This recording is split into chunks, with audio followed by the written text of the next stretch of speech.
Yeah, man. Yeah, everything is popping right now. Miami is the freaking place to be. You know, Mm-hmm. Mm-hmm. 305. Whew, I'm ready, bro. You want to just get this thing started? Yeah, let's go, man.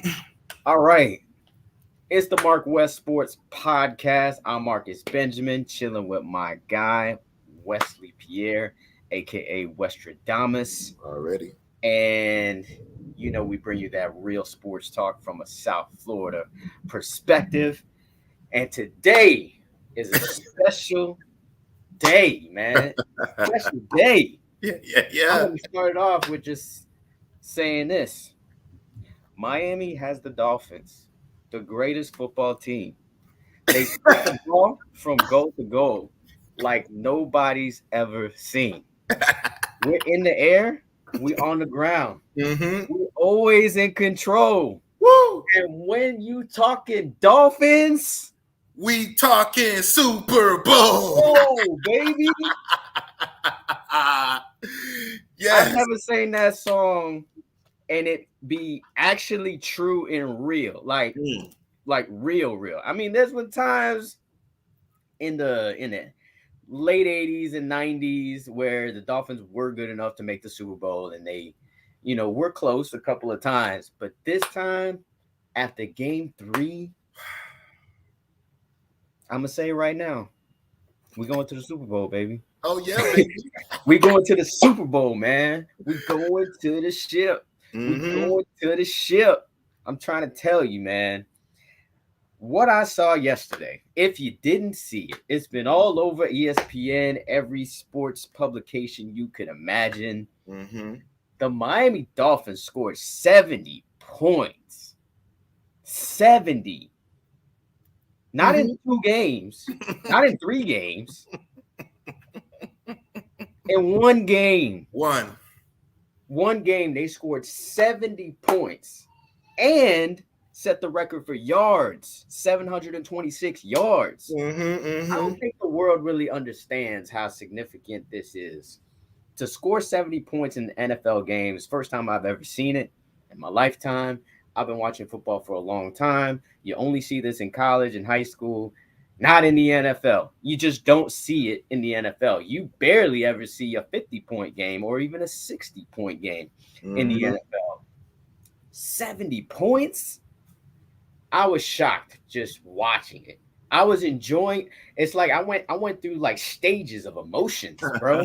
First it was just like, yeah, let's get it. Let's get in the Mm-hmm. ass. And then I was just like, yo, it was like astonishment at one point. It's like, yo, we really gonna keep going. And then when it got to the fourth quarter, when we pulled our starters and we were still Money. boxing them boys even more, it just became like almost disbelief. Like, is this a dream? Is this real? Is this really happening? It's happening. It's happening, bro. I was blown away by it. And then, just all the stats that ended up coming out of this game. I just had to, read some. I wanted to make it a point to read it here. Yeah, yeah, yeah, We got definitely. the 6 fastest touchdowns in Mm. the NFL. Mm. That for one just kind of blows your mind. The Mm-hmm. sixth fastest touchdowns, as in the miles per hour that these guys were going. We got top 6 of those Mm. with Mostert, Tyreek Hill, and Devon A-Chain. The most yards in the first 3 games of NFL history Mm. are these 2023 Miami Dolphins, Yep. surpassing the evil empire, the New England Patriots. Yes. I already said most yards in a game, 726. The 70 points is the third most all time in Mm. a game. Mm. And we had an opportunity to have the record in the Yes. end. They were Yes. set up for a field goal in the end, which would have surpassed 72. There's a 71 game, there's a 72 game. We had 70. We kicked the field goal, we would have had 73. One of the years we won a Super Bowl, by the way, was 73. 70. Mm. So they said they didn't want to embarrass them, which I freaking laughed my ass off. Like, you didn't want to embarrass them? Oh, 70 points. Like, 70 points is not embarrassing enough. Mm-hmm. Coach didn't want to talk about it either. Yeah, Coach was all in his feelings. And I seen a clip that I think 305 Sports put up. Yep. Where he was basically bad-mouthing Tua, saying that he's going to be benched, saying that Teddy Bridgewater was going to take over, and Mike McDaniel actually used to be a ball boy for the Denver Broncos. Yep. And they never offered him a job.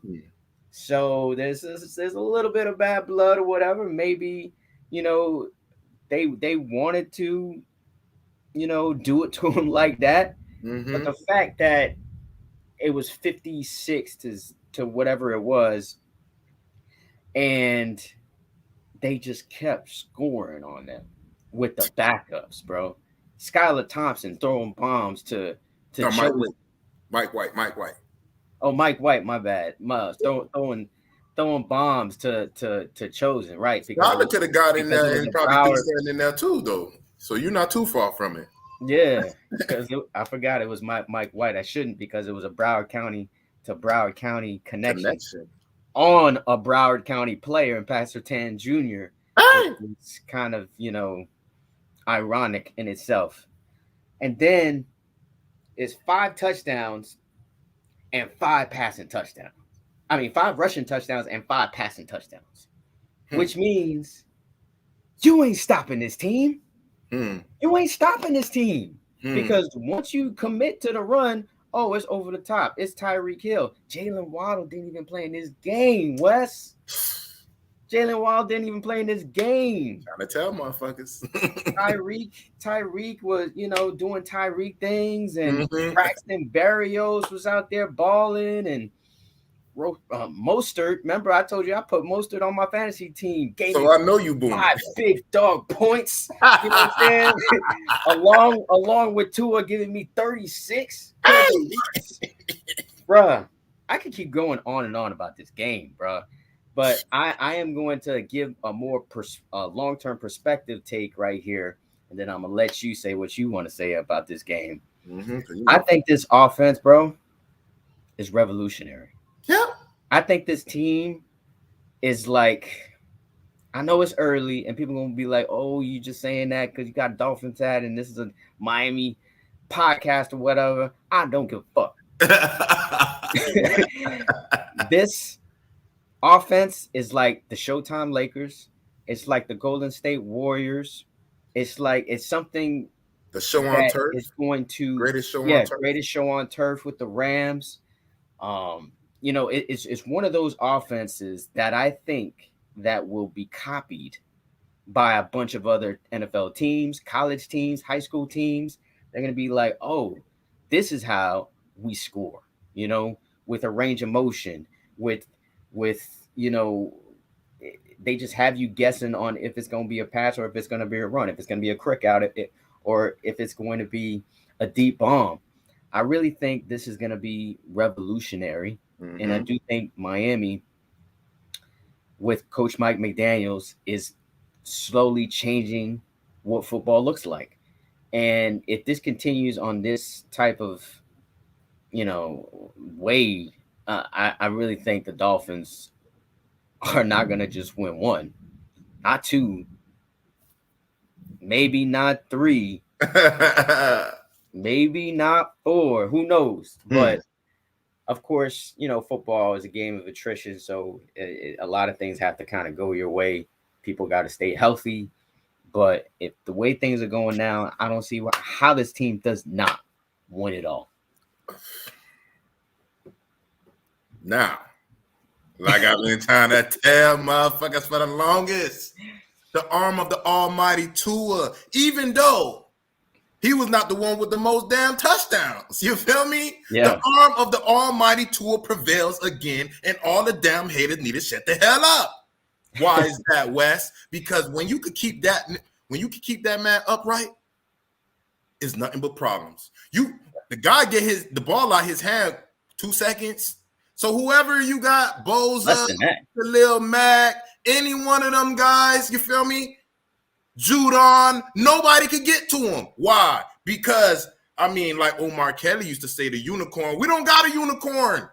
The O-line, it's not unicorns no more. We got a stout O-line ready to go. Armstead coming back. We know his backup is on point because he was holding shit down the first 2 damn games. And guess what? We doing what we thought we were going to do. Well, people outside of the 305, I'm not sure if y'all was on the bandwagon, but we've been trying to tell you, Westradom has been trying to tell you, when you put your faith in the arm of the almighty Tua, the most what? Most accurate, what? Most efficient quarterback in NCAA history, what you think you're going to get when you get to the NFL? You're going to get this. You're going to get Mostert. You're going to get Mostert hitting 4 touchdowns? You're going to be getting hit.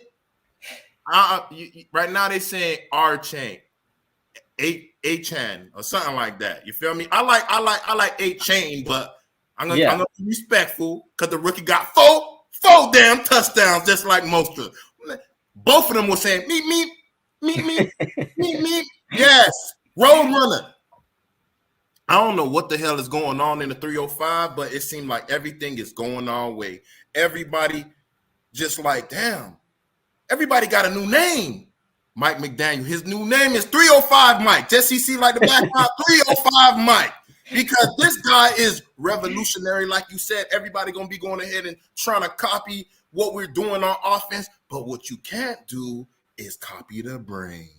You feel me? You can't copy the brain, can't copy the philosophy. When everybody was crabbing last year because it was going to 3-2-1 and we were getting a penalty because we couldn't get the ball out.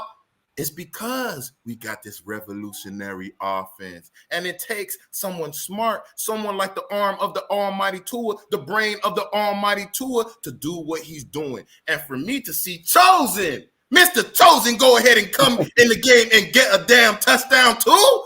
Oh my God, make me feel good. Like you said, took everybody out in the 4th quarter and we got our backups doing our thing. I'm over here looking like, damn, is this the Canes playing again? Because I know I was feeling on Saturday. I was feeling good. I was feeling like Halle Berry. Make me feel good. And I definitely was feeling good because the damn Dolphins was doing their damn thing. It was so crazy that our mascot, he was doing push-ups every time we got a touchdown. He got so tired, he started doing sit-ups. He like, man, I'm feeling out here in this damn suit. They got me over here. By the end of the year. Exactly. Tyreek Hill set it off. He set the tone. First touchdown. I'm going to go ahead and celebrate with the damn fans. They're part of this team too. It's not just people on the damn field. The crowd, they're part of the team too. And I'm going to make everybody feel good. Oh, my God, the celebration. Last week, it was Stomp the Yard. Now we over here got Tua leading the damn talk. Was it a call? You feel me? I'm like, what the hell going on over here making me feel good? I even forgot about, I'm over here at the crib. I'm doing all type of dances. Akil like, what the hell you doing, daddy? Wifey going crazy because I'm dumb as hell. And I'm just like, yes, this is what I want to see. And then I'll go ahead and see them with these type of celebrations.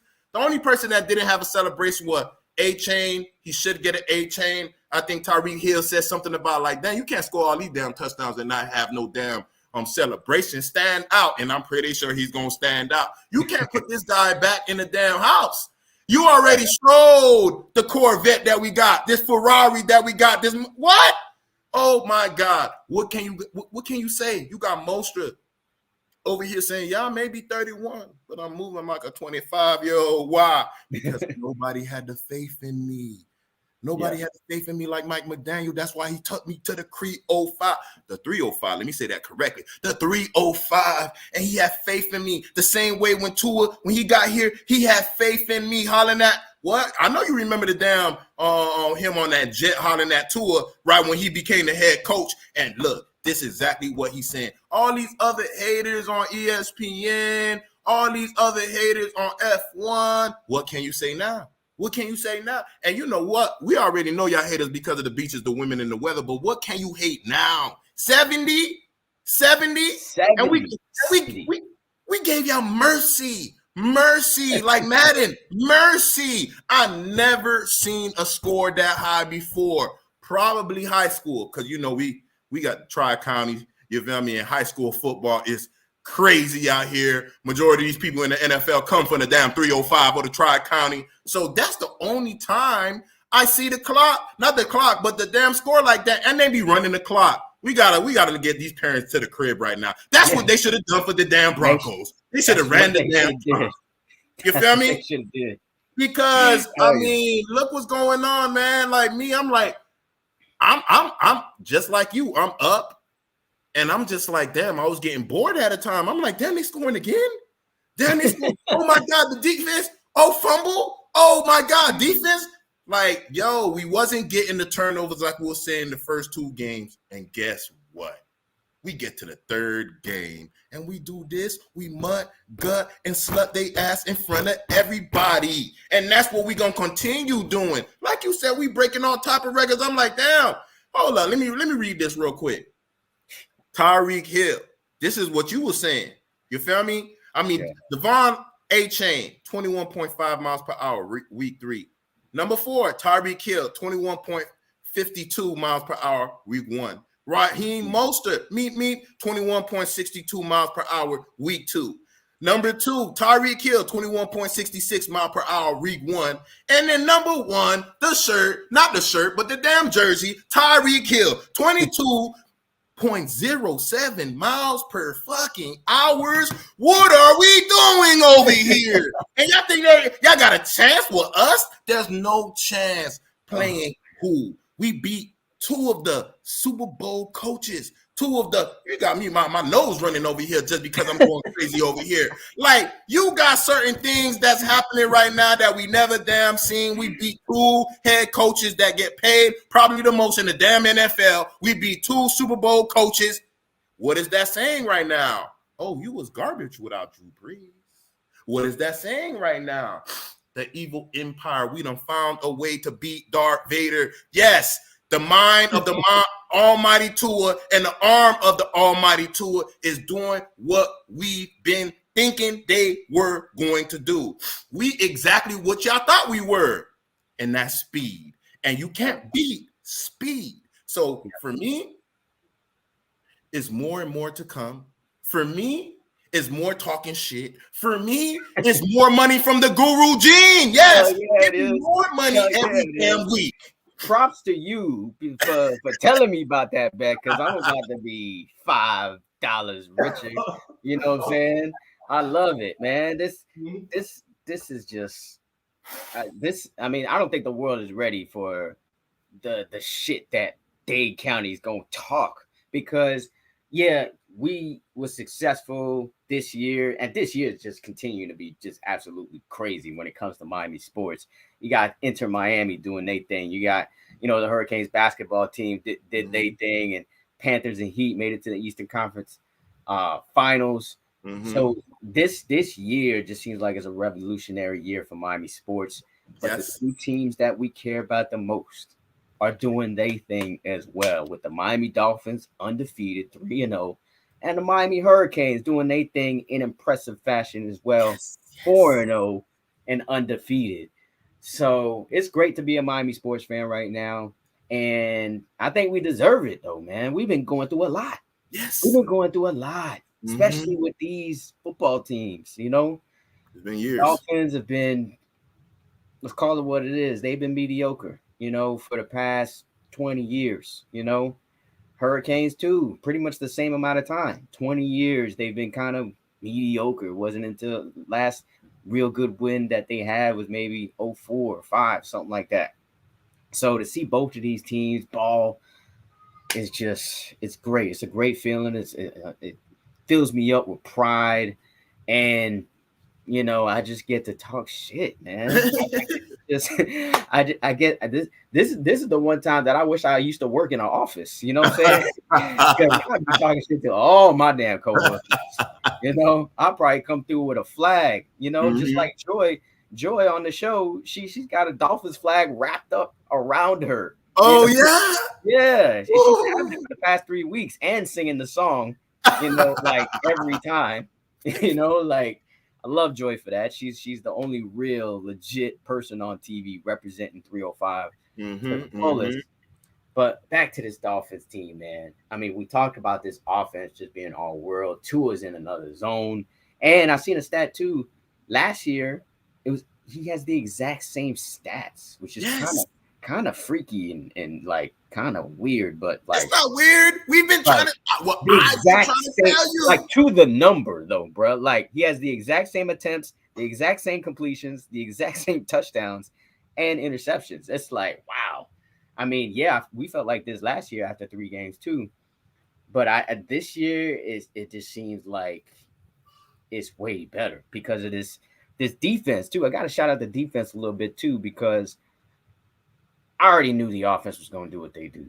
You know what I'm saying? But those slap downs by Javon Holland of the ball on the same player too, Cortland Sutton, who happens to be on my fantasy team too.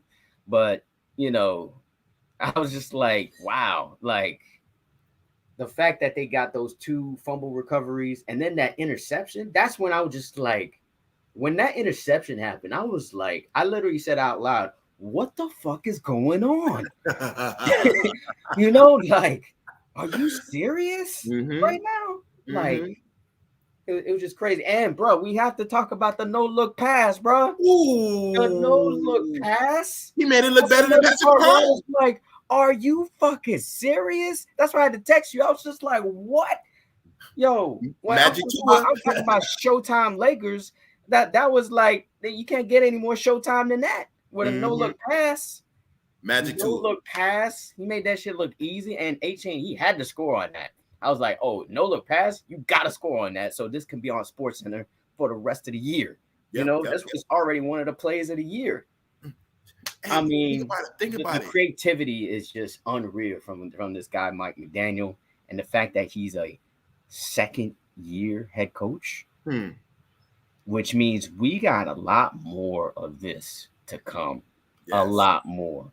We already know we're gonna renew Tua. We already know that. But whatever Mike McDaniels wants, he's gonna get to. Oh yeah, definitely, man. What I do like is Eric motherfucking Spoelstra at the game with the kids going crazy.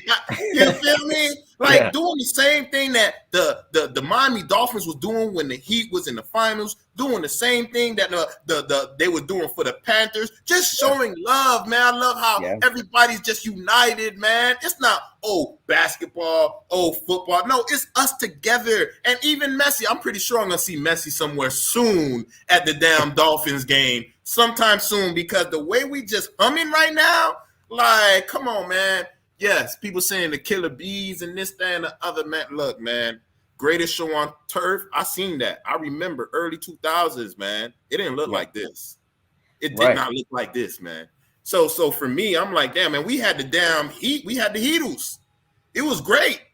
It's kind of looking similar to that, where like you take your eyes off of the damn screen and Mr. Meat, either Tyreek Hill, Mostra, H-Han, or even Water the Penguin, any one of them guys can just do their things. Like I said, I'm missing out Chosen, man. The Mr. Chosen one, like, damn, he doing his thing against Patrick Surtain Jr.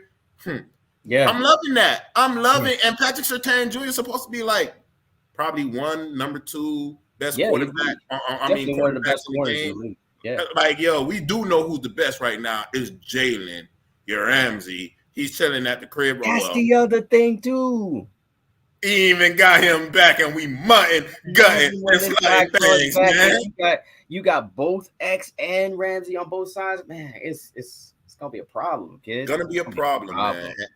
I see one thing that I hope is not a negative. I mean, our center did go down. Hopefully, it's not nothing too serious. You know what I'm saying? And, you know, the crazy thing is, even with the damn Canes, our center had went down, you know, and hopefully it's not anything serious. It looked like it was an ankle injury. When I was looking at that online, it just seemed like he was clutching at his knee at first, and then they wind up going to the ankle. So that's a good thing. Hopefully the same thing can happen, but we do know the groin is not something that you want to play with. You feel me? All men that's listening onto this podcast, y'all already know, man. You can't play with Mr. Nice Guy down there. You feel me? You can't play with him. You feel me? So, but besides that, man, I'm looking at things like, who the hell gonna stop us, man? Ain't nobody in the East gonna stop us. I know people saying Patrick Mahomes, this, that, and the other. Like, look, man, Patrick Mahomes, you're just one guy. Like, we're a built team. Yeah. All you have really is Kelsey, and okay, who else? I don't think the defense is that crazy. I almost lost last week, but the great thing about it though is that we get to see, because we play Kansas City in Europe this season, and then we play, of course, Buffalo twice, as we always do, and we actually got them next game. So, which is great, because it's gonna be. I think it's gonna be a classic Miami Dolphins Buffalo Bills type of game, like every game has been close. Since this Mike McDaniel's tour era started. I mean, I think it's gonna be a good test for the Dolphins, because we riding high right now, and mentally, it's always like you gotta humble yourself after a big win like this, historic win like this. You gotta like bring yourself back down to earth and be like, okay, next game, next game up. It's only one win. It only counts 70 points, but it only counts for one win. So I think it's great that Miami and that Miami goes to Buffalo early in the year. We usually play Buffalo like in December when it's like a snowstorm. So I'm glad we go up there now when it's probably going to be maybe 60 degrees or something like that, and we going to be flying if there's no snow or anything like that. So I'm happy to see Miami play them right now after the 70-point game, because there's still going to be a lot of doubters out there. Yep. And if we go up to Buffalo and we take care of business, and if we do it in convincing fashion, ain't gonna be no more doubters. If there are gonna be doubters, then those are the straight haters. You're a hater if you doubt on Miami after that point. Absolutely right. Because Absolutely. the first 3 games are from teams, that are, I guess, you could say, are underachieving teams. You know what I'm saying? The Chargers, they lost. They barely beat the They should have lost that game to the Vikings yesterday. Going forward on 4th down on a 24. Bad coaching. And I believe the Chargers lost their second game too, and that was their first win. The Patriots, we all know that that's the worst team, or the second to worst team in the division. Always a tough team. They're always kind of a tough out. Because it's Belichick, but then the Broncos, they're not a great team either. Obviously, man. Like, I don't care who you are. You shouldn't get beat by 70 by any team, And then the fact that our backups scored 21 points and they whole team and starters scored 20, which means our backup team could have beat their first team. That and they still had their starters out. And what? Denver still had their starters out against our second string. So, like you said. Right. So I think, I don't think they're not going to score no 70 against Buffalo. Let's just be real. You know what I'm saying? But I think it's a good test for them to really kind of see what's what. I don't believe in Buffalo. I never really did, because I just feel like Josh Allen is this overhyped white quarterback that the world is trying to, make as the new, I don't know, Brett Favre, maybe. Because he's very similar to that as far as being a gunslinger, but he's got better running ability, obviously. But I think he's an overhyped quarterback, and I think this is a moment where the Dolphins can expose that. Yes. Dolphins definitely gonna expose that, man. Like, because you got to remember, they the one that gave that cheap shot last year that started the concussion with Tua. So for me, like, I know Tua's waiting for this game. For me, I know the old line that let that guy through, even though it was a late hit, like, they going in that game ready to go, ready to do their thing on them boys. And for me, like you said, I am not worried about December. Why? Because when playoffs or January, when playoffs happen, guess where it's running? It's running through Miami, because I don't see us playing anyone anywhere else. You feel me? I mean, So far, division wins.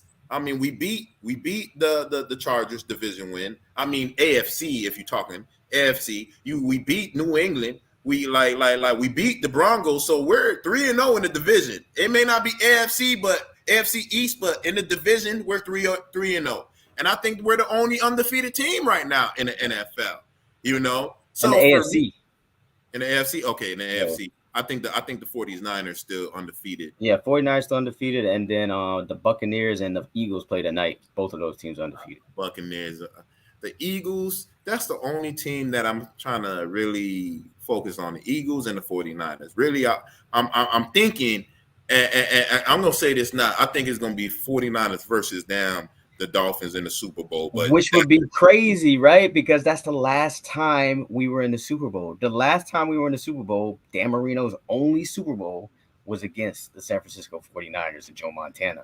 And they definitely not going to let Purdy win against no damn Tua. I'll tell you that. Hey, if the football guys want to cheat, go ahead and cheat on that damn game, because at the end of the day, there's no way that you want that guy Purdy to be the face or the next face of the NFL. You got Tua, Mr. G Wally G's that everybody like Tom Brady was at the podium plenty of times.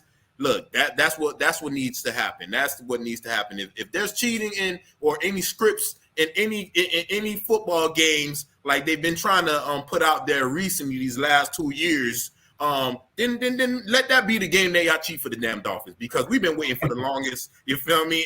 And I'm tired of this. We gave our mercy. We gave y'all mercy already, because again, we don't care about that record. We care about the damn Super Bowl, and that's exactly where we're fucking going. We're going to the Super Bowl. And look, if the Super Bowl. Where's the Super Bowl? This and it's so funny. I literally was about to search where the Super Bowl is, and then you just go ahead and ask the question. Because if it's in Dade County, nah, it's not here. Oh, okay. They damn lucky. Well, it'll probably be here when we repeat or when we three-peat. You feel me? Because I don't see anybody stopping this damn offense. And those of you guys that want to go ahead and copy some of this shit, it's all good, man. Because I was hearing reporters like, we watch these guys practice every damn day, and I ain't seen none of these damn plays. You feel me? So what you think that we're using these plays early? No, I know 305 Mike, Mr. Mike McDaniels, Coach Mike McDaniels, again, his new name, aka 305 Mac. I know he got something in his bag just for that game. Bro, guess where the Super Bowl is this year? Oh man, I might have to do this. We might have to all do this shit. It's in Miami? Nah. San Fran? Vegas, baby. I'll be like, damn, boy. Las Vegas is where the Super Bowl is this year. Wow. But the only reason why we'll be scarred if we gonna be going, because we're gonna wait to buy our tickets, right? To go over there. You feel me? But then, every hotel they gonna mark up that price about 5-6 times as much as it normally gonna be. You feel me? And us at the MarcWes Sports Podcast, we don't just do no regular hotel. We do exclusive shit. You feel me? Where everything's already paid for. You feel me? Where you don't need to leave the damn resort type shit. But if that's gonna happen, that probably gonna we might have to really greatly consider making that play, bro. Because the last time I went to Vegas, I went with wifey and we had a lot of fun. There's some options in Vegas that you have that you don't have here. I'm just gonna put it that way. You know what I'm saying? Okay. And then there's of course sports gambling. You could just do that in a hotel, which is great. They got this whole sports book thing with all the screens of every sports game going on. You walk, it's great in that respect. And then bunch of great restaurants, bunch of great malls and stuff. It's a real nice tourist city to go chill at. And then I just recently found out that one of my homeboys actually stays there, and I actually didn't even know.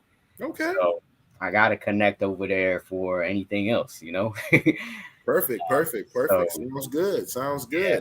I mean, I know Gene he's probably gonna wind up paying for everything because every week I take money from him. So he's gonna wind up paying for my damn ticket over there at the end of the damn season because it's just been looking so good on this end. Yo, if I were you, holler at him every week. He loves his team. He's a guy that bet with his emotion and not his brain. And unfortunately, I gotta help, fatten my pockets a little bit with him being so naive. And I tell him, I'm like, dog, you betting with your brain. You betting with your heart, not your brain, kid. Think about it before you say yes. You a real friend. I would never even told him that. He's like, yeah, man. Yeah, that's a smart pick. I'm scared. To make this bet with you. But yeah, man, we got that, man. And for real, man, like, I think when we play Buffalo Bills next week, like, we gonna show the world, like, yo, we really like that. Like that. You feel me? And Tua has it. You feel me? It's not Justin Herbert. Yeah, you built like the traditional quarterback, big and, got a strong arm and this, that, and the other. But what I've been trying to tell people all day, you can't beat accuracy, man. I remember when Tom Brady had first got into the league and they was talking shit about his arm for not having arm strength. You know what I'm saying? I know real people that knows football, and I hate the evil empire. So everything that I can say about Tom Shady and Bill Belichick when I was growing up, I'm going to remember it. And I remember it because, Wes, I got a mind like an elephant. And I remember them talking shit about Tom Brady saying that he got a noodle arm, this, that, and the other. And look, this is supposedly the greatest quarterback of all time. I would give you that title if you didn't cheat and get caught multiple times. I'm sorry. It's just like a relationship. You can't cheat on me 3 times and say, oh, I believe you. I don't believe you. Hey, Marcus, you going to West House? I'm going to call you when you get there. I'm going to keep blowing your phone up. Why? Because you got caught too many times. I'm sorry. And that's the same way I feel for them, the evil empire and the New England Patriots. But going back to what I was saying for my point, this is what they used to say to Tom Brady. But what made Tom Brady be supposedly the greatest quarterback? Because again, at the end of the day, you can't cheat when it comes to accuracy. And I could give Tom Shady that. He was accurate. And when he got Randy Moss, basically Cheetah, Waddle, when he got that wide receiver that went down the field, this is what you seeing. You seeing the same thing with the arm of the almighty Tua. So again, all y'all damn haters from Buffalo, we coming, and we just gonna do y'all thing just like them other mutts. You feel me? Gut them, slut them, and mud them at the end of the day. For real. I was looking at this schedule. Like, this schedule is actually a pretty tough schedule. Like, we got Kansas City, I already talked about. We got Philadelphia. So you got the 2 teams that was in the Super Bowl last year on our schedule. Okay. Buffalo is not an easy team, and we played them twice. But we do have some easy games. We got the Giants. I'm probably have to call Gene for that game. And then they got the Panthers. That should be an easy win. The Patriots, again, that should be a win. The Raiders, they've been looking trash. That should be a win. The Jets, we get them twice. Those are going to be 2 easy wins. Tennessee hasn't been looking good. That's going to be another win. Washington, nobody believes in that second-year quarterback, Sam Howell. He ain't going to do nothing against the Dolphins. Dallas, we already know, is suspect based on what we saw yesterday, losing to the Arizona Cardinals. Dak ain't shit. And then we got Lamar Jackson. No, that's not at home. That's in Baltimore. That's going to be another tough game as well. They're always a tough team. So this is going to be a tough season to get through. We're not going to go I'm not going to say we're not. I'm not even going to say. Yeah. I'm not even going to put that in the atmosphere. We could go undefeated. You feel me? We could go undefeated, but it'll be tough to do with this schedule. But what it will do is going to toughen us for the playoffs. Thank you. It's going to make us real tough for the playoffs, bro. The fact that we playing the Eagles, the Chiefs, the Bills twice, the Ravens, we're going to play those type of teams. All those teams are likely going to be in the playoffs. To get those teams and to really kind of see how good we really are, because we're going to be faced in situations where we're going to have to make a throw or we're going to have to make a stop. in a critical moment. So it's going to be nice to see what the Dolphins do in those critical moments, because it's just going to set us up for victory in the playoffs. Yes. Baby.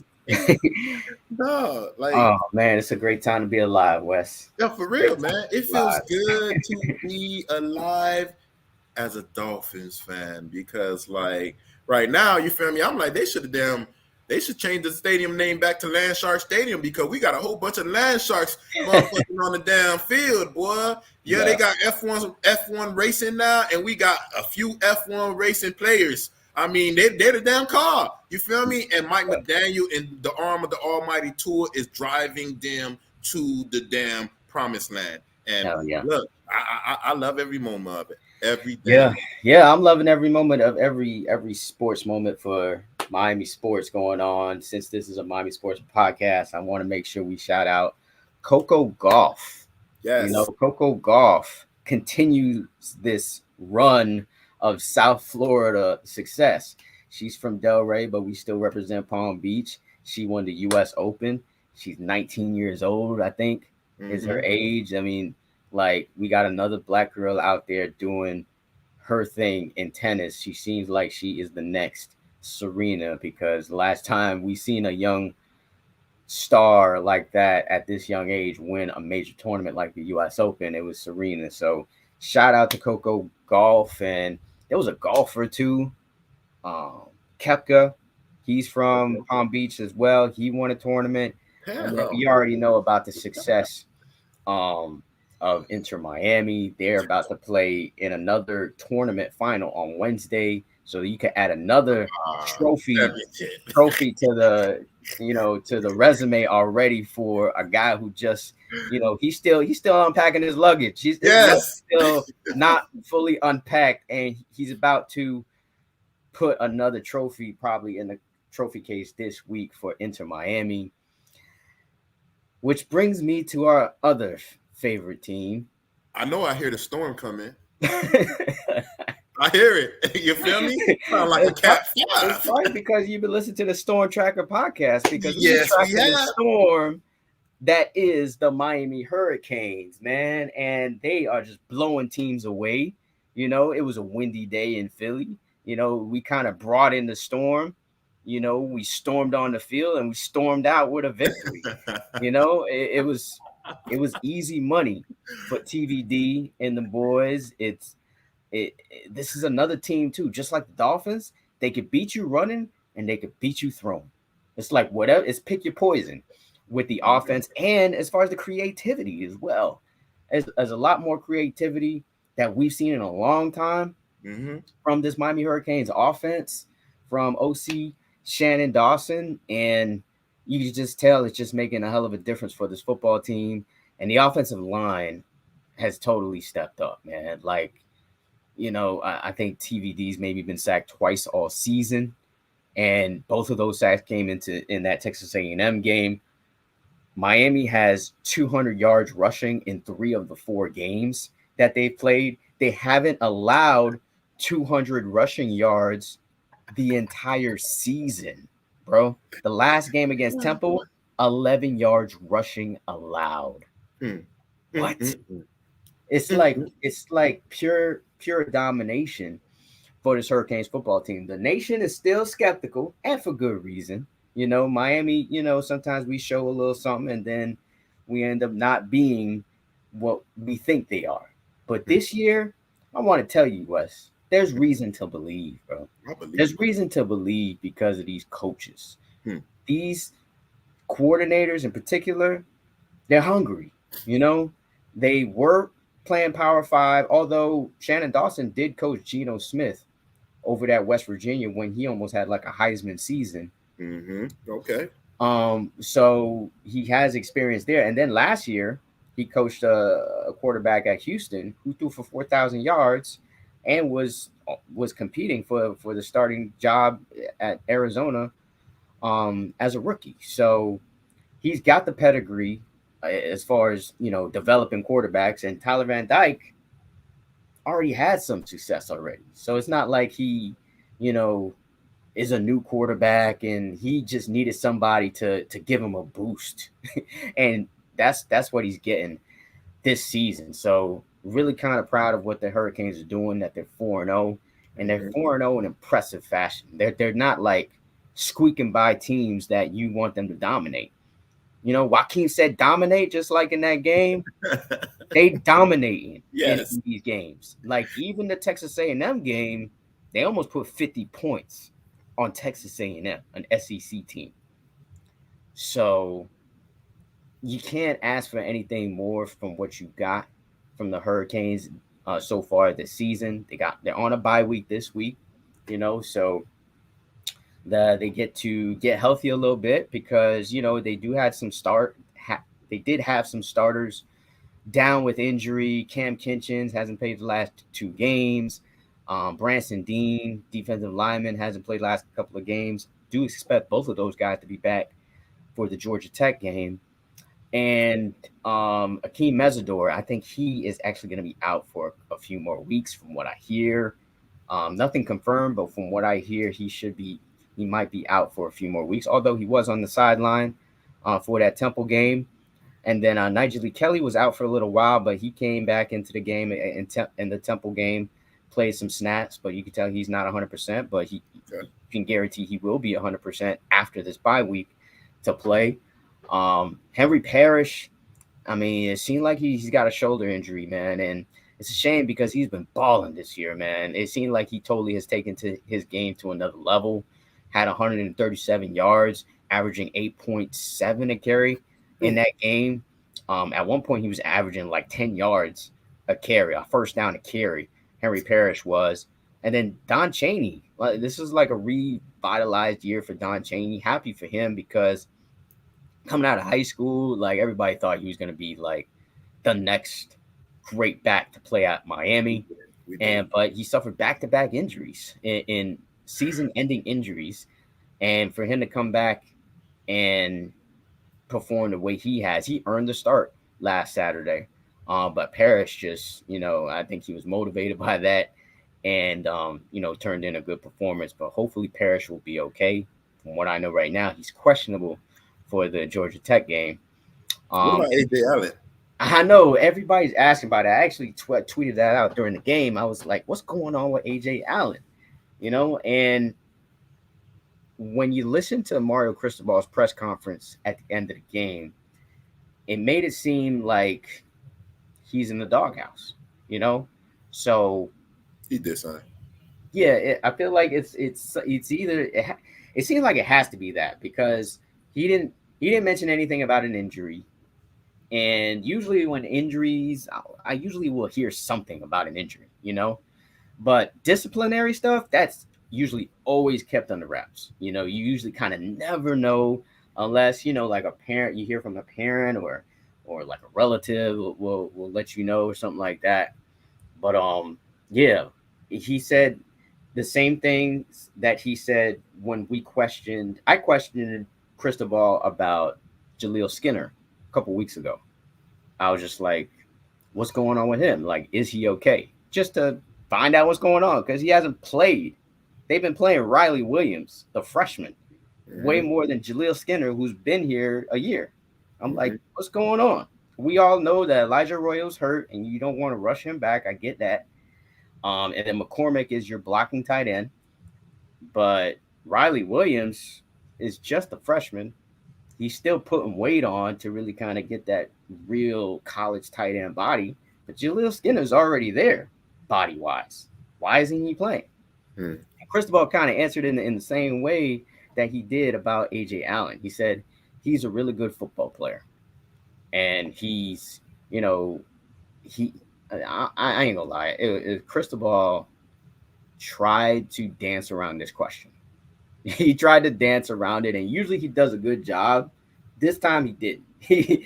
This time he was like, he actually said, "Oh well, Temple's offense was going so fast, and like we just couldn't find carries for him," which is bullshit because Chris Johnson Jr. Yes. Chris Johnson Jr. got carries at the end of this game. You telling me that A.J. Allen couldn't get one carry? One? So yeah, my only assumption is that he is in the doghouse. with the staff. I don't know. Maybe he missed a practice, or maybe I don't know. I'm just speculating. I'm not reporting anything. Um, that's the only thing, because I think everybody was questioning, like, yo, where's AJ Allen? Especially when Mark Fletcher fumbled in the game. Yep. You were thinking like, okay, well, it's gonna be AJ Allen, and then the carry before Henry Parrish gets hurt. I say I'm talking to Frank on a live, and I'm like, yo, Henry Parrish is carrying the ball too much. You need to keep him at like 10, 12 carries max. And it was a 16th carry.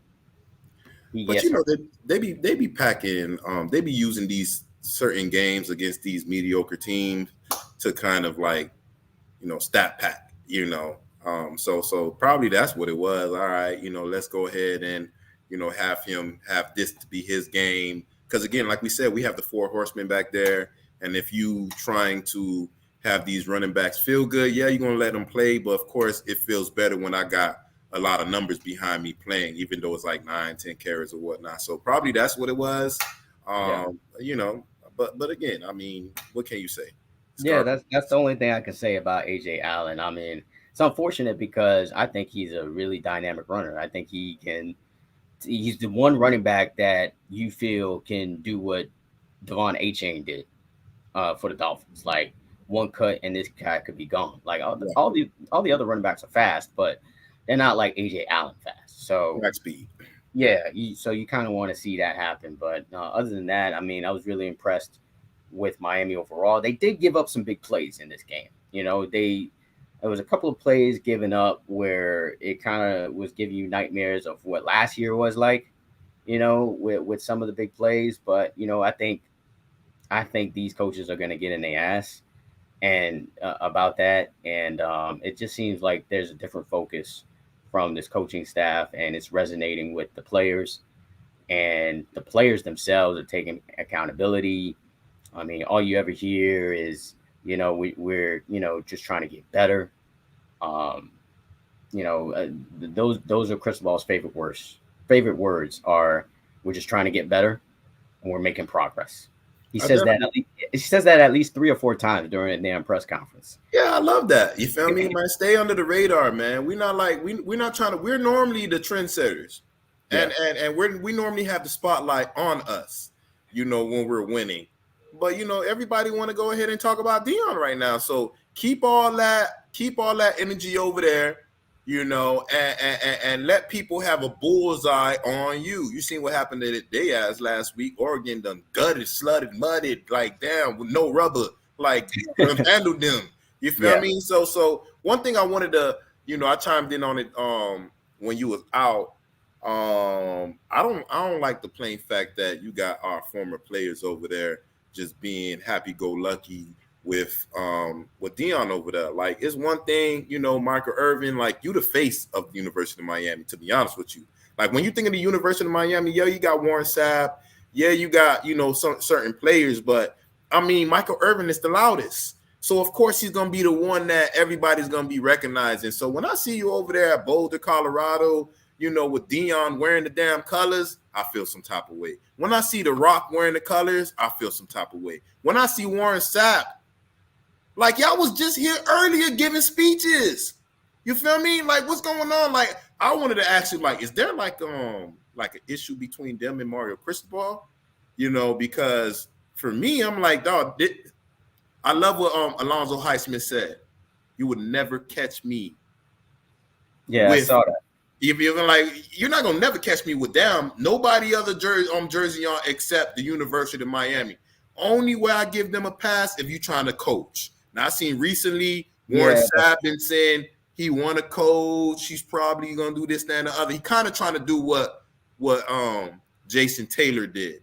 And like I said, we're the trendsetters. We had Ed Reed over here. He wound up being a head coach before they tried him at Bethune. We have Jason Taylor. He wound up being on the staff.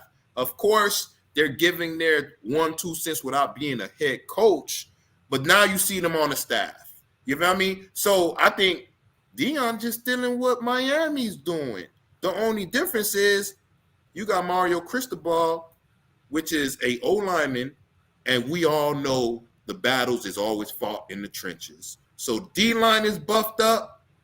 O-line is buffed up, and we're getting all these other special pieces.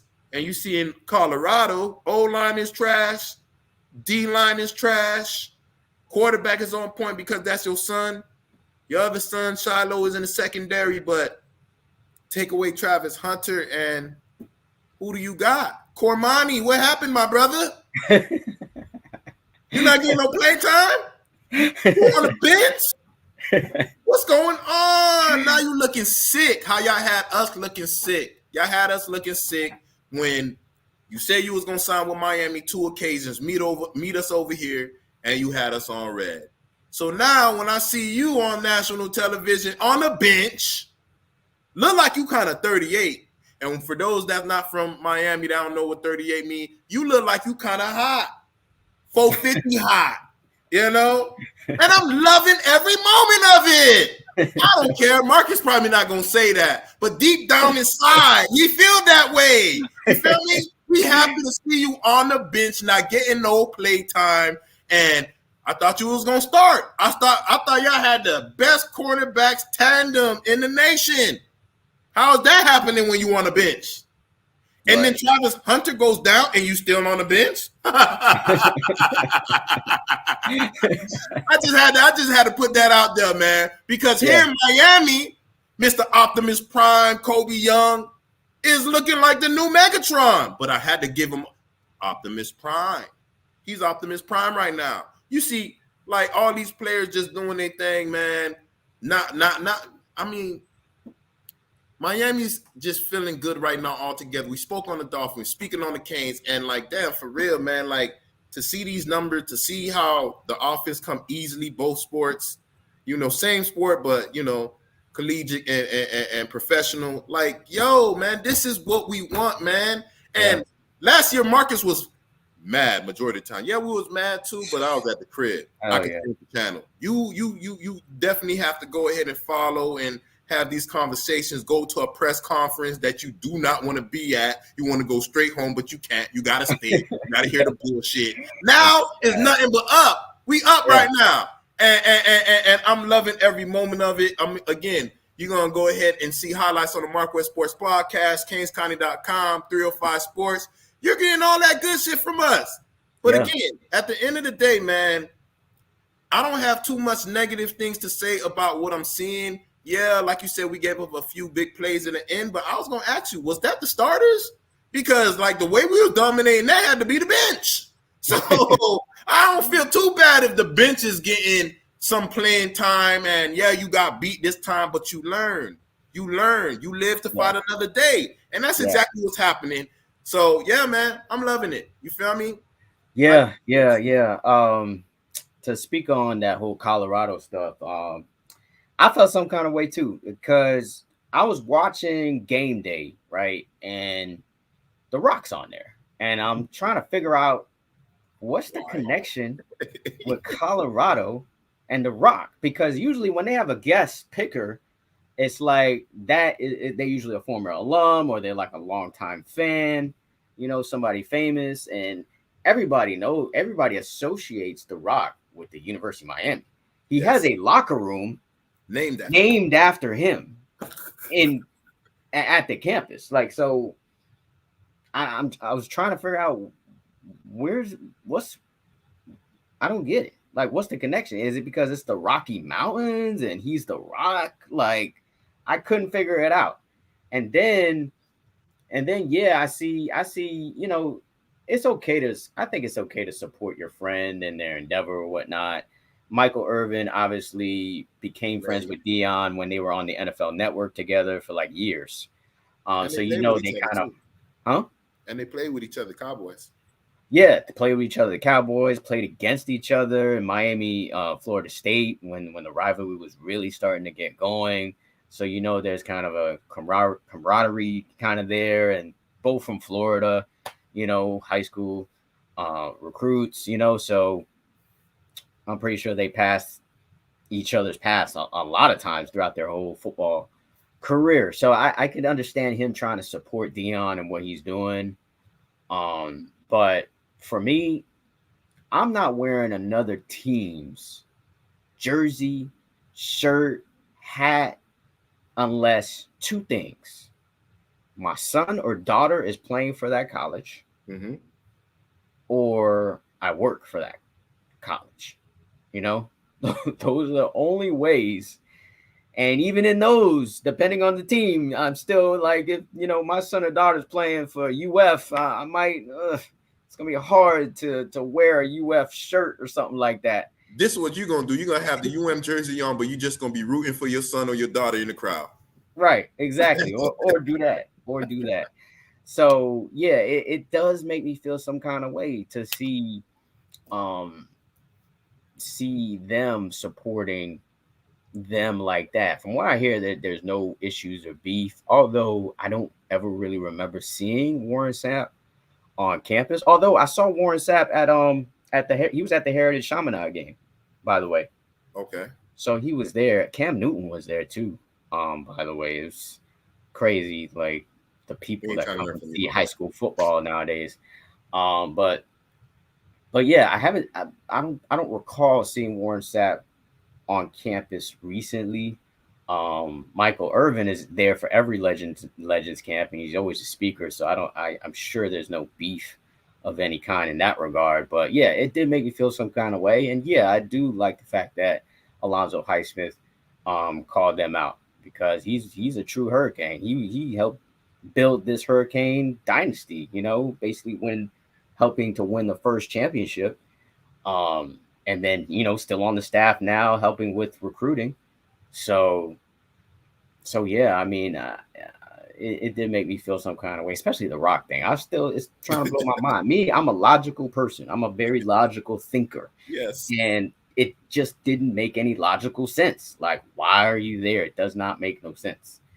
So I think I heard after a few people tweeted what we're speaking on right now about the Rock. He kind of like backtracked and big up the University of Miami and stuff like that. But still, man, I saw him support. I think it was Cam Kitchens online.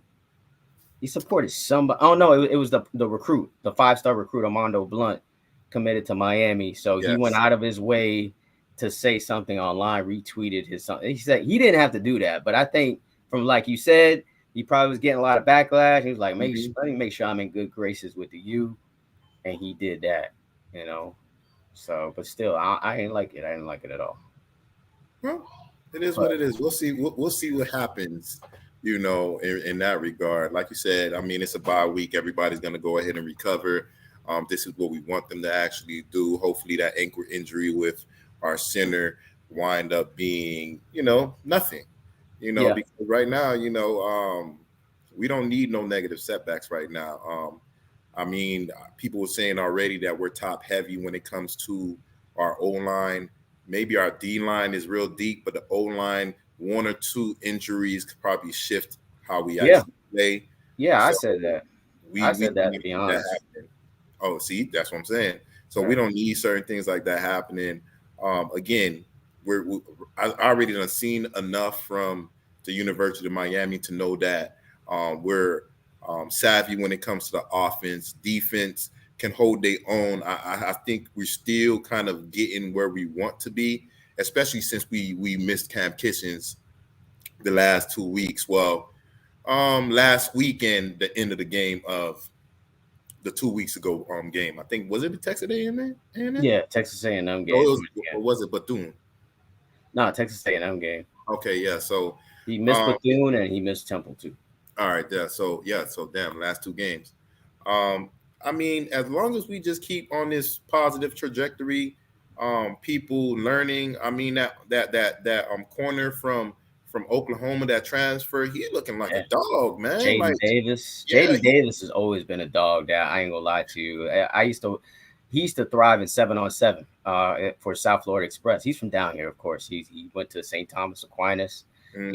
He was just one of those recruits that ended up going somewhere else. But which I think is going to continue to be a trend, though, man. Like I think, like a lot of these hometown players that go to different colleges, that are not getting playing time. I think they're going to realize, hey, I could have stayed home and not get playing time. You know what I'm Come back saying? to the Casas, my boy. Come back. You know what I mean? I think that's a possibility that's going to continue happening, man. You see somebody like Jaden Davis return, and he led the team in tackles last week, and I think the week before, I think he might have been second, third in tackles, and the week before that, he had a forced fumble in that Texas A&M game that really kind of shifted things. I mean, he's been, everything you want. And we thought he was going to play that nickel corner position, and Devontae Brown was going to be on the outside, but Jaden Davis jumped him. Jaden Davis is now CB1 on this team. You got Darrell Porter on the other side of CB2, and then Corey Couch. Couch, man, it's like sometimes you're like, yeah, this is that guy. I mean, he had 2 interceptions in the last game. He has 3 interceptions, which leads the country. He's tied for the lead in the country, and of course on the team with the 3 interceptions. But at times, he over pursues with tackles, and he misses tackles sometimes, like in this Temple game, that first big pass play. Yep. That was to Corey Couch's guy. So that angle. So yeah, exactly.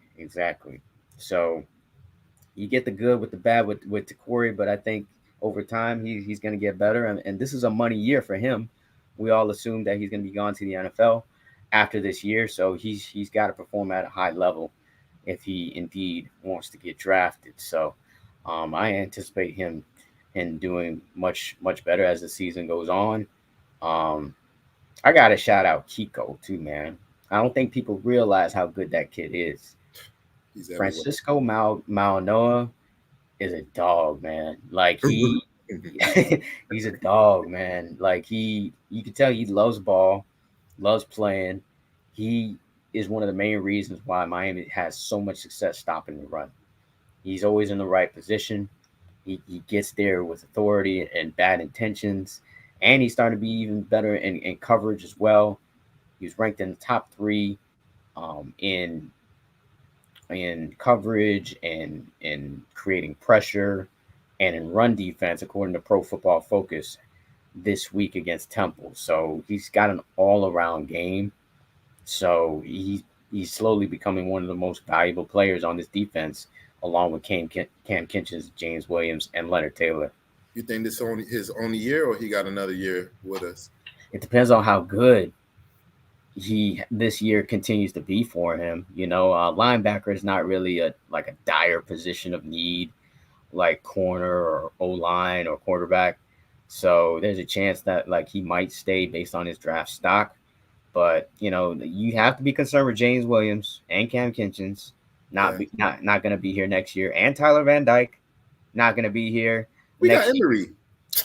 Henry Parrish, I think if he continues to play the way he's playing, I don't think he's going to be here next year. You said we got Emery. Yeah. I mean, I like him, but I don't think he's quite ready yet. I'm pretty sure Emery could. I think we would still be 4-0 with Emery. Mm-hmm. But it'd be a scary situation for him at Florida State, at North Carolina. I'm not sure if Emery's ready for those big lights yet. But yeah, Matt Lee possibly gone, Javion Cohen gone, Jalen Rivers gone. This is gonna be a totally different looking team next year. But right now, I think Kobe Young comes back. I think Xavier Restrepo comes back. I think pretty much all the receiving core is all going to be back, I think. And I think that old tight end, McCormick, he's petitioning for a 9th year. He's 25 years old. Hey, well, now he probably got kids in on, boy. He got bills, that's for sure. So he might come back too. I was going to ask you, man, all this positive shit with the University of Miami. How you feeling about these wide receivers? Of course, we already got one that committed to the University of Miami, but what about the dude from supposedly going to Ohio State, your homeboy, your dog that went to the Ravens with you, Sandlot? He's staying over here, man, and we look like our offense is looking great, man. I see the players, tweeting your ass, man. I know you see him. Come on, man, stay to the crib, man. Like Marcus said, well, at least I don't think Restrepo gonna go come back because of course his homeboy is TVD, roommates. He's gonna make sure that Restrepo have enough yards to look decent to, come out and go into the league. You feel me? Because I want to see more of Nathaniel Joseph. I want to see the Washington brothers, Robbie. I want to see him doing his thing. But again, I need to see this 5-star stay to the crib, man. And how you think that is going? Is it leaning like is 60-40, 50, 45, 55, or if it's just straight Ohio State? Miami's I think they got a better chance than people think to flip him from Ohio State, to be honest, because Coach KB, Kevin Beard, the wide receivers coach, if you ever get a chance to meet him, you'll understand why these kids like him, because I talked to him for maybe 10 minutes and I felt like, oh, this dog, this guy, he can come over my house for, just to chill and relax, like this. Okay. He just finds a way to connect with you, and he's very real, he doesn't sugarcoat stuff, and he's talking to JJ every day from what I hear. So he's in contact with him. And when I spoke to JJ earlier this year, he was like, yeah, Coach KB, he touched me. I was like, he touched you? He was like, yeah, like the stuff that he was saying, it just really, really struck home to me. I was like, in my mind, I was like, so you're saying there's a chance?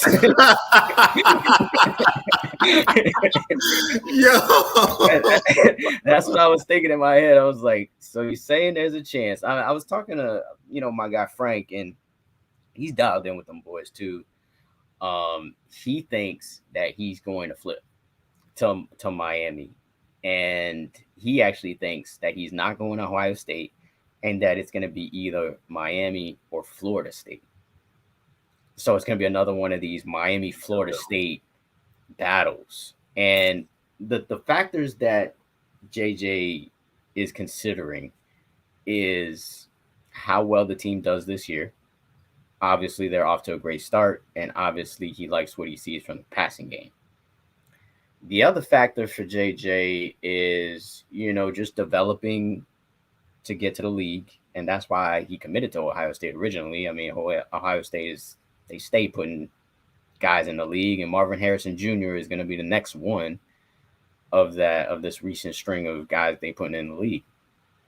And the other thing that he takes into consideration is the quarterback that he's going to play with. Now, this is where Miami can either make or break themselves, because he ain't feeling who they got in their class right now. Judd Anderson, from what I gather, because when it was after the first game, we were talking to him, and he was like, yeah, Ohio State, we got Aaron Norland, and he named a couple of other schools, Florida State, I don't remember the name of who they got, but he named him, and then he was like, and the Miami quarterback, I don't remember his name.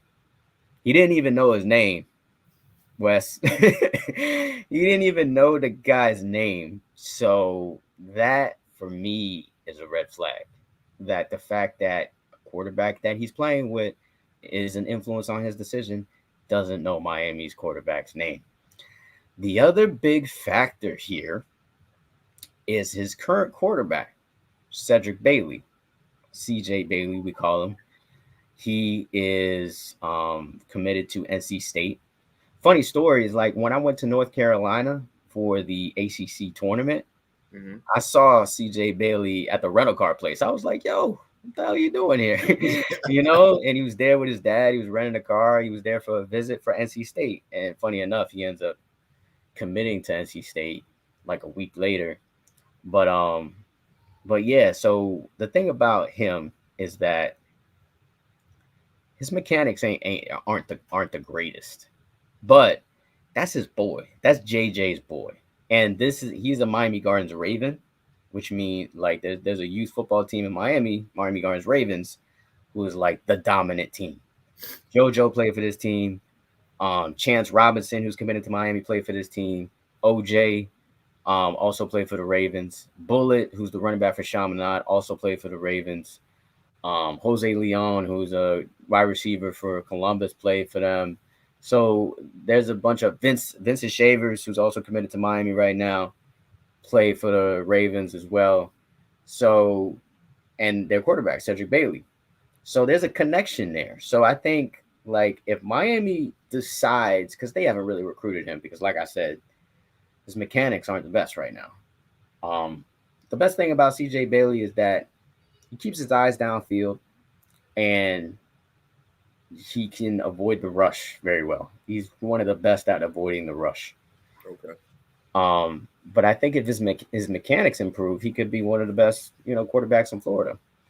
So I think that is a story to watch for the next couple of weeks. Like, is Miami going to officially offer CJ Bailey? Are they going to try to take another quarterback? Are they going to keep Judd Anderson just to possibly have a chance at JJ? So we'll see how it all goes down. But the two commits that we got, Zaquan Patterson and JoJo Trader, they're recruiting JJ hard to come to Miami. So if you want me to put a percentage on it, on him flipping to Miami, I'll say 55. Okay. I'll say 55% chance. But yeah, we'll see what happens. You know how recruiting is. These kids change their minds all the time. Yeah, man. Hopefully, he do a Cormani McClain and leave them on red and stay to the crib. So yeah, we love stuff like that just when it don't happen to us. But yeah, man. Yeah. Love to see this, man. Anything else? No, I mean, that's it, man. It's great to be a Hurricanes fan. It's great to be a Dolphins fan. It's great to be a Miami. Oh, shout out to the Marlins too. Like, if the Marlins, this is a big week for them. I haven't watched a baseball game all year, but I've been following them, on my phone and whatnot. Mm-hmm. From what I know, like, this is the last week of baseball. So if they win the majority of their games, they'll make the wild card. So I'm just like, man, that'll be another thing that Miami sports did this year. And for the Marlins, they sucked for years. So like them making the playoffs is like winning the championship, basically. So watch out for them too, because apparently the juice is going to them too. Oh, yeah, they got the juice too.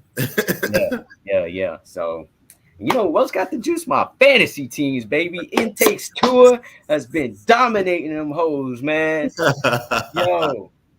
Funny thing is too, like, the draft for that league was going on the same night of the Miami of Ohio game. So okay. I'm there drafting, like working at the same time, and like I missed some picks. It auto draft a couple of picks for me, but when I find a chance to look at it, I would pick, whatnot, and that's the team that's balling like a dog on these hoes, man. It takes two. Mostert is putting more hurt on other people. You feel me? I got CeeDee Lamb on that team. I got Kenny Walker. Got Tony Pollard. Okay. Got who else I got? Debo Samuel. George Kittle. I got Zay Flowers. From the crib. I had to jump on him, and Lamar, he stayed throwing at him. So yeah, I think I'm about to go back to back, baby, back to back. Let's go. This time we gonna win though. Did you win last year? I did, but we kind of split it because of that tomfoolery that happened with the guy passing out on the field. Yeah. So whatever. Don't worry, man. Counting it as a win. Don't worry, man. The way everything happened in the 305, man, you're gonna win, boy. Trust that. Yeah. Trust that. Even like I said, I don't even like betting. And I've been betting lately and always winning. So now I've been playing with house money. And when you play with house money, I'm always going to bet straight up. Yeah, man. So, yeah, man, this is going to conclude this episode of the MarcWes Sports Podcast. Y'all can follow us on all platforms. You can follow Marcus on canescounty.com, also on Instagram, Benjamin Report, where he's giving you the Benjamin Report, and Benjamin/Rivals. Yeah, man. Happy y'all guys supporting us, and until the next episode. Peace. Peace. All right, kid. All right.